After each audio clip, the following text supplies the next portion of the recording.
بسم اللہ الرحمن الرحیم۔ منتخب احادیث کلمہ طیبہ تعمیل اوامر میں کامیابی سے پڑھا جا رہا ہے۔ حدیث نمبر 174۔ عن ابی ہریرہ رضی اللہ عنہ ان رسول اللہ صلی اللہ علیہ وسلم قال بادروا بالاعمال سبعا هل تنتظرون الا فقرا منسیا او غنیا مطغیا او مرضا مفسدا او حرما مفندا او موتا مجهزا او الدجال فشر غائب ينتظر او الساعة فالساعة ادہا وامر۔ یہ ترمذی کی روایت ہے۔ حضرت ابو ہریرہ رضی اللہ عنہ روایت کرتے ہیں کہ رسول اللہ صلی اللہ علیہ وسلم نے ارشاد فرمایا، 7 چیزوں سے پہلے نیک اعمال میں جلدی کرو۔ 7 چیزوں سے پہلے نیک اعمال میں جلدی کرو۔ کیا تمہیں ایسی تنگ دستی کا انتظار ہے جو سب کچھ بھلا دے، یا ایسی مالداری کا جو سرکش بنا دے، یا ایسی بیماری کا جو ناکارہ کر دے، یا ایسے بڑھاپے کا جو عقل کھو دے، یا ایسی موت کا جو اچانک آ جائے؟ یعنی بعض وقت توبہ کرنے کا موقع بھی نہیں ملتا، بعض وقت توبہ کرنے کا موقع بھی نہیں ملتا، یا دجال کا جو آنے والی چھپی ہوئی برائیوں میں بدترین برائی ہے، دجال کی آمد سب سے بدترین برائی ہے، یا قیامت کا، قیامت تو بڑی سخت اور بڑی کڑوی چیز ہے۔ اب فائدہ مطلب یہ ہے کہ انسان کو ان 7 چیزوں میں سے کسی چیز کے آنے سے پہلے نیک اعمال کے ذریعے اپنی آخرت کی تیاری کر لینی چاہیے۔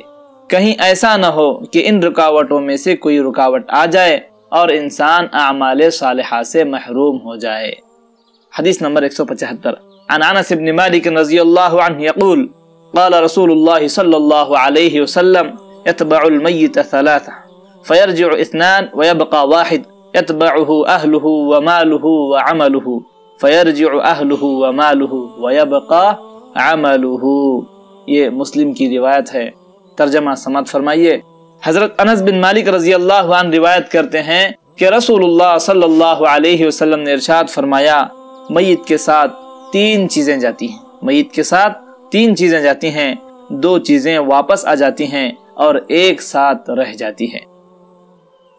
ساتھ جانے والے گھر والے، مال اور عمل ساتھ جاتے ہیں، پھر گھر والے اور مال واپس آ جاتا ہے اور عمل میت کے ساتھ رہ جاتا ہے، اس لیے نیک اعمال کیا کرو۔ حدیث نمبر 176۔ حضرت عمر رضی اللہ عنہ سے روایت ہے کہ رسول اللہ صلی اللہ علیہ وسلم نے ایک دن خطبہ دیا، آپ نے ایک دن خطبہ دیا جس میں ارشاد فرمایا، غور سے سنو، دنیا ایک عارضی اور وقتی سودا ہے، دنیا ایک عارضی اور وقتی سودا ہے اور اس کی کوئی قدر و قیمت نہیں ہے، اس لیے اس میں ہر اچھے برے کا حصہ ہے اور سب اس سے کھاتے ہیں۔ ہر اچھے برے کا حصہ دنیا میں ہے اور سب اس دنیا سے کھاتے ہیں۔ بلا شبہ آخرت مقررہ وقت پر آنے والی سچی حقیقت ہے اور اس میں قدرت رکھنے والا بادشاہ فیصلہ کرے گا۔ غور سے سنو، ساری بھلائیاں اور اس کی تمام قسمیں جنت میں ہیں، اور ہر قسم کی برائی اور اس کی تمام قسمیں جہنم میں ہیں۔ اچھی طرح سمجھ لو، جو کچھ کرو اللہ تعالیٰ سے ڈرتے ہوئے کرو، اور سمجھ لو تم اپنے اپنے اعمال کے ساتھ اللہ تعالیٰ کے دربار میں پیش کیے جاؤ گے، یقیناً پیش کیے جاؤ گے۔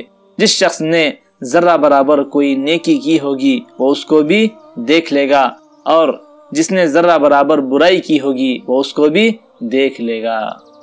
اللہ تعالیٰ ہمیں نیک اعمال کرنے کی توفیق عطا فرمائے۔